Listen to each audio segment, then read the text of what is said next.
All right, today we're going to do something a little bit different. I want to go through the process of using a few different tools that I have to accomplish a simple task of just joining these two wires together.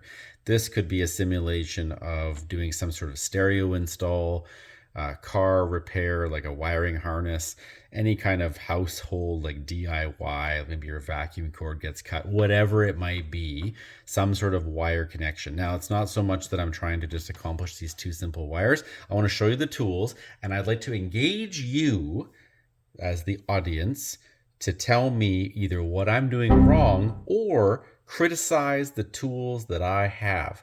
I'm hoping that by showing you what I do and what I use, you're either going to be enlightened by what's happening, or you're going to be able to tell me a better way to do it, or maybe a more modern product, or even something that's better or superior than what I'm using. I'm clearly aware that there's tools that exist beyond the ones that I'm about to show you that are better than what I have, but I'd like to know which ones are actually better from your perspective. There's only one of me and there's a lot of you, so please feel free to fairly criticize what I'm doing and how I'm going about doing it. Perhaps I will learn something here as well. So this is an interesting review slash demo slash critique moment. We'll see how this goes. So now that I've set this up, I've got two wires. First step in joining wires is going to be to strip the wires. I'm going to use my Stan's wire strippers. These are 7 years old. They've been through hell and back. You can see the back plate is broken off. Generally speaking, they work. They're about 16 bucks. They're nothing special, but they work. It's got a built-in stopper here. I'll just show you to the stop there, and they grab on themselves. They're ratcheting and strips the wire right to where I told it to. Pulls the shield off, as you can see. Do the same thing to the other one. Let's not waste any time. Off we go. 2 wires stripped, just like that. Stan's wire strippers, 16 bucks. Tell me what you think of those. Next thing, we're gonna need some kind of way of connecting them. I like these. These are heat shrinkable butt connectors, crimpable butt connectors. So what I want to do with these is essentially put them inside, put the wire inside of these and crimp it down. I'm going to use crimpers. I have a pair of Titan brand ratcheting crimpers.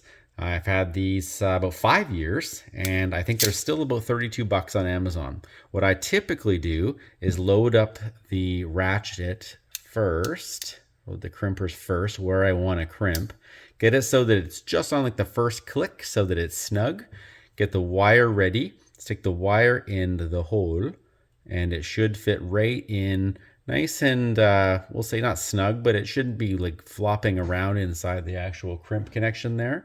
And then I'm going to crimp it down. So it's just going to be a bit of a squeeze on the handle of the ratcheting crimper, and we'll see it crushes that into there.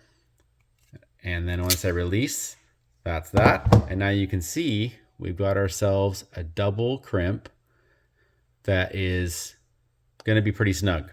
So let's quickly do that to the other side. Not waste too much of your time here. So I go ahead, get it going. Next one inserted. Make sure it's all the way in and lined where we want it, and crimp. And you can see we'll just put these Titans away, close it up, put it aside. Same idea. Tell me what you think of those. Now we got ourselves a mechanical connection with the crimps. I cannot pull that apart. To me, that means it's solid and it's not going anywhere. Happy with that. But we can do better.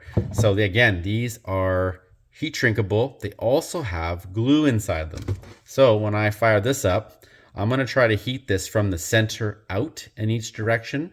Reason for that being I don't want to trap air. If you heat the end first, it will melt quicker. However, it'll trap an air bubble inside, and I'm not a big fan of that. So